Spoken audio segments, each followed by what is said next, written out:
Good morning everyone. Today's topic for video lecture is high risk newborn. तो सबसे पहले बात करते हैं इंट्रोडक्शन। हाई रिस्क न्यूबॉर्न जो बेबी होते हैं वो ऐसे बच्चे होते हैं जिनको एक्स्ट्रा यूटेराइन इन्वायरमेंट में सरवाइव करने में रिस्क रहता है या प्रॉब्लम होती है आफ्टर द बर्थ। ऐसे बच्चों को क्लोज कंटिन्यूस मॉनिटरिंग की ज़रूरत होती है और इसके अलावा एक्स्ट्रा केयर देने की भी ज़रूरत होती है।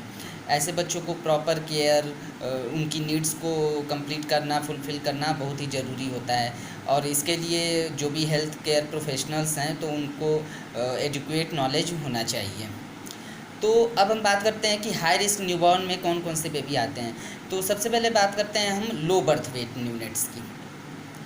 जैसा कि आप जानते हैं कि जो आफ्टर द बर्थ जो न्यूनेट का जो नॉर्मल बर्थ वेट जो होता है वो 2.5 केजी से 3.5 केजी तक होता है।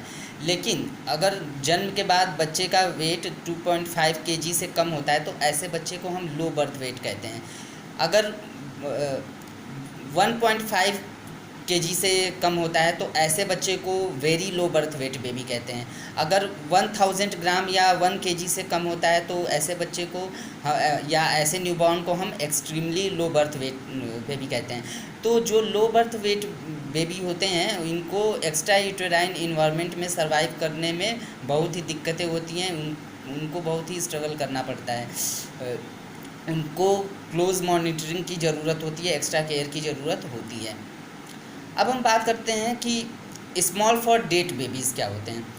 ऐसे बेबी जो ग्रोथ परसेंटाइल कर्व के 10th परसेंटाइल से नीचे हैं या जिनका बर्थ वेट 10th परसेंटाइल से नीचे हैं तो ऐसे बच्चे को हम स्मॉल फॉर डेट बेबी कहते हैं। तो अब हम बात करते हैं कि स्मॉल फॉर डेट बेबी के मेजर टाइप्स कितने हैं। 3 तरह के होते हैं: माल नरिश्ड बेबी, हाइपोप्लास्टिक बेबी और मिक्स्ड टाइप बेबी। तो सबसे पहले बात करते हैं माल नरिश्ड बेबी। ऐसे बच्चे की स्किन जो होती है वो थिन होती है, अलर्ट होती है, स्किन लूज़ होती है, इलास्टिसिटी कम होती है, हेड और चेस्ट सरकमफ्रेंस की साइज़ कम हो सकती है। अब हाइपोप्लास्टिक बेबी ये होते हैं कि उनके सारे पैरामीटर्स जैसे हेड साइज़ वगैरह, ग्रोथ पैरामीटर्स जो भी हैं वो सब स्मॉल साइज़ में ही होते हैं। सेल की संख्या कम होती है, फिजिकल और मेंटल ग्रोथ भी पुअर होता है। ऐसे बच्चों में मतलब कि हाइपोप्लास्टिक बेबीज़ जो होते हैं उनमें कंजेनाइटल मालफॉर्मेशन के चांसेस भी ज़्यादा होते हैं। अब हम बात करते हैं mixed type baby. Mix type baby वो होते हैं कि जिनमें दोनों तरह के फिजिकल कैरेक्टरिस्टिक्स पाए जाते हैं, कि मतलब कि वो माल नरिश्ड भी होते हैं और हाइपोप्लास्टिक कैरेक्टरिस्टिक्स भी पाए जाते हैं। अब हम बात करते हैं कि स्मॉल फॉर डेट बेबी या लो बर्थ वेट बेबी के कारण क्या हैं। तो सबसे पहला कारण है मैटरनल हिस्ट्री। अगर माँ ऐसे लो सोशियो इकोनॉमिक स्टेटस या बैकग्राउंड से बिलोंग करती है तो उस माँ के बच्चे जो होते हैं वो लो बर्थ वेट वाले हो सकते हैं, क्योंकि माँ के खान पान का बच्चे के ऊपर भी असर पड़ता है। इसके अलावा जियोग्राफिकल एरिया जो है, रेस है, इसका भी बच्चे के ऊपर इफ़ेक्ट पड़ता है। नेक्स्ट है मैटरनल माल न्यूट्रिशन। अगर प्रेगनेंसी के दौरान माँ माल नरिश्ड है, उसको प्रॉपर डाइट नहीं मिलती है तो उनका बच्चा जो होता है वो लो बर्थ वेट बेबी हो सकता है। नेक्स्ट है इंट्रा यूटेराइन इन्फेक्शन। अगर माँ को एंटीनेटल पीरियड में कोई इन्फेक्शन हो गया है, जैसे कि टॉर्च इन्फेक्शन वगैरह हो गया, जैसे टॉक्सोप्लाज्मोसिस हो गया, साइटोमेगालो वायरस डिजीज़ हो गया, रूबेला हो गया, हर्पिस सिम्प्लेक्स वायरस हो गया या सिफिलिस का इन्फेक्शन हो गया, तो ये बच्चे में माल नरिश्ड का कारण हो सकते हैं। नेक्स्ट है प्लेसेंटल डिसफंक्शन। माँ में अगर कोई प्रॉब्लम है, जैसे कि एब्डुप्सियो प्लेसेंटा वगैरह है या सिंगल अम्बिलिकल आर्टरी वगैरह हैं, तो ऐसे जो बच्चे हैं, ऐसे न्यूबॉर्न हैं, तो उनकी कंडीशन ख़राब हो सकती है, वो लो बर्थ वेट बेबी का कारण हो सकता है। नेक्स्ट है ट्विन प्रेगनेंसी या माँ को कोई पहले से डिजीज़ है, जैसे कार्डियक डिजीज़ है, ट्यूबरकुलोसिस वगैरह है या रीनल डिजीज़ है, ब्रोंकियल अस्थमा वगैरह की डिजीज़ है, तो यह लीड कर सकता है कि लो बर्थ वेट बेबीज़ हो सकते हैं। अदर फैक्टर्स में ये हैं कि जेनेटिक या क्रोमोसोमल एबनॉर्मेलिटीज़ हो गई, या कुछ मिसलेनियस काजेज़ जैसे कि टीनेज प्रेगनेंसी हो गया, अगर माँ को नार्कोटिक एडिक्शन की हिस्ट्री है, टोबैको या स्मोकिंग वगैरह की हिस्ट्री है, तो ये भी लो बर्थ वेट बेबी या स्मॉल फॉर डेट बेबी का कारण हो सकता है। अब हम बात करते हैं कि क्लिनिकल मैनिफेस्टेशंस क्या क्या होते हैं। लो बर्थ वेट बेबी जो होता है वो देखने से ही छोटा लगेगा, नॉर्मल बर्थ वेट से उसका वेट कम होगा। ऐसा बेबी जो होता है मरास्मिक दिखता है, उसकी स्किन थिन होती है, लूज़ होती है, और हेड का साइज़ छोटा हो सकता है। डायग्नोस हम कैसे करते हैं? डायग्नोस हम ऑब्जर्वेशन करते हैं, उसका हम एंथ्रोपोमेट्रिक मेजरमेंट कर सकते हैं, उसका जेस्टेशनल एज असेसमेंट करके हम डायग्नोसिस करते हैं। अब हम बात करते हैं कि स्मॉल फॉर डेट बेबी जो होते हैं उनको कौन कौन से रिस्क या प्रॉब्लम्स हो सकते हैं। तो उनको मिकोनियम एस्पिरेशन के या केसेस देखने को मिल सकते हैं, एस्पेक्सिया का केस देखने को मिल सकता है, फीटल हाइपोक्सिया हो सकता है, पल्मोनरी हेमरेज या कंजेनाइटल मालफॉर्मेशन देखने को मिल सकता है, पुअर टेम्परेचर रेगुलेशन सिस्टम वगैरह देखने को मिलता है, उनको जॉन्डिस होने का चांसेस ज़्यादा रहते हैं, फीडिंग डिफ़िकल्टी, वेट गेनिंग में डिफ़िकल्टी हो सकती है। अब हम बात करते हैं कि ऐसे बच्चों का हम मैनेजमेंट कैसे करते हैं। तो अगर एस्पिरेशन का केस है तो ऐसे बच्चे को रिससिटेशन प्रोवाइड करना चाहिए। ऐसे हाइपोग्लाइसेमिया वगैरह से बचाने के लिए बच्चे को फीडिंग प्रोवाइड करनी चाहिए, ताकि बच्चे का वेट गेन हो सके। इंट्रावेंट्रिकुलर हेमरेज वगैरह को बचाने के लिए जो भी ट्रीटमेंट करना चाहिए वो करना चाहिए। वेंटिलेटरी सपोर्ट वगैरह तैयार रखना चाहिए। इंडोमेथासिन 6 to 12 आवर्स में देना चाहिए। इसके अलावा विटामिन ए या और विटामिन के का एडमिनिस्ट्रेशन करना चाहिए। स्टेरॉइड या आईवी इम्यूनोग्लोबुलिन वगैरह का ट्रांसफ्यूज़न करना चाहिए। अब हम बात करते हैं कि लो बर्थ वेट बेबी या स्मॉल फॉर डेट बेबी से हम कैसे प्रिवेंशन हम कर सकते हैं, कैसे प्रिवेंट किया जा सकता है। तो इसका सबसे अच्छा उपाय है कि मदर को एजुकेट करना चाहिए, फीमेल लिटरेसी को और फॉर्मल एजुकेशन प्रोवाइड करना चाहिए। बच्चे की केयर कैसे करनी है, एंटीनेटल पीरियड में बच्चे की देखभाल कैसे करनी है।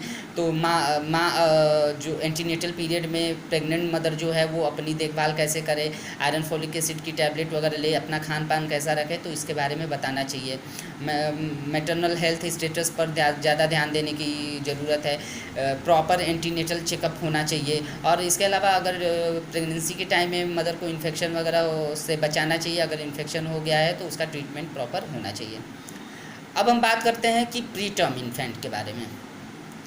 प्री टर्म इन्फेंट्स उन इन्फेंट्स को कहते हैं जो 37 वीक्स ऑफ जेस्टेशन से पहले डिलीवर्ड हो जाते हैं। अब हम बात करते हैं कि प्री टर्म बर्थ के कारण क्या होते हैं। तो सबसे पहले इसमें बात करेंगे हम मैटरनल फैक्टर्स कौन कौन से हैं।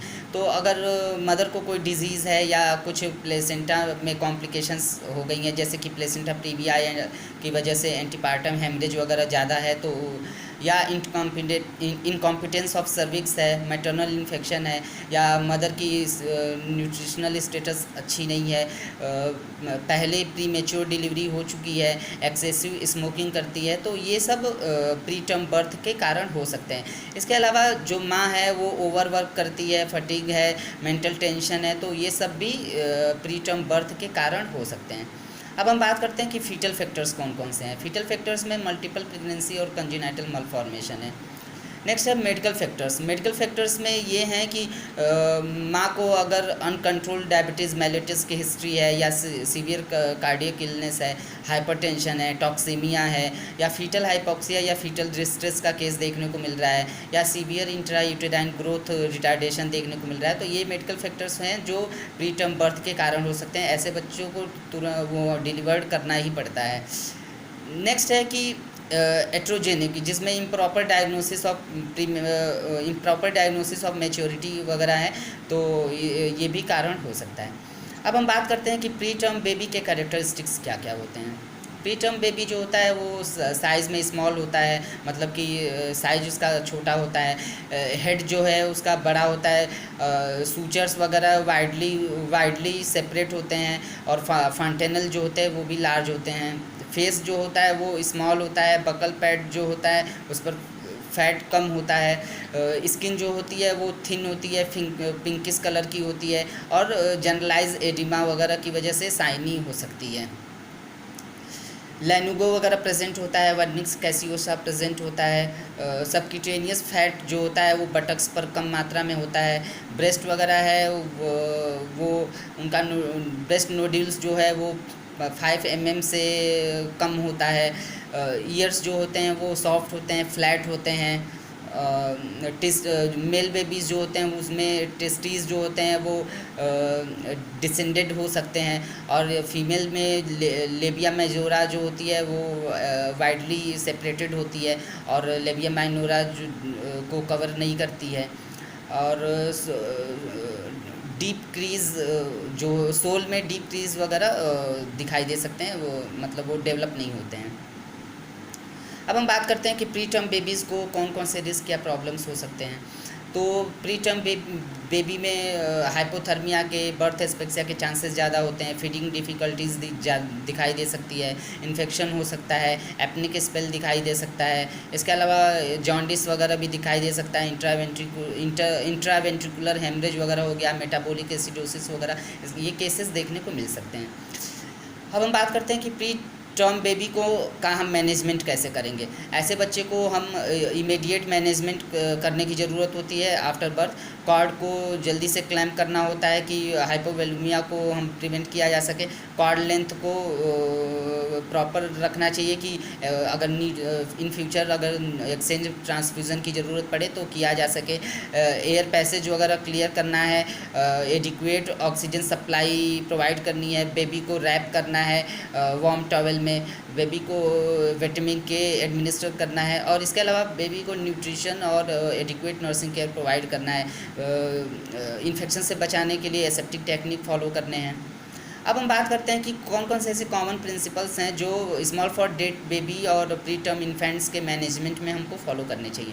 सबसे पहले बात करते हैं कि केयर एट बर्थ, बर्थ के समय क्या, तो सुटेबल डिलीवरी का प्लेस जो है वो सुटेबल होना चाहिए, वहाँ से ट्रांसफ़र वगैरह की फैसिलिटीज़ होनी चाहिए, बच्चे को हाइपोथर्मिया से बचाना है, और अगर रिससिटेशन वगैरह की नीड है तो इमीडिएट प्रोवाइड करना है।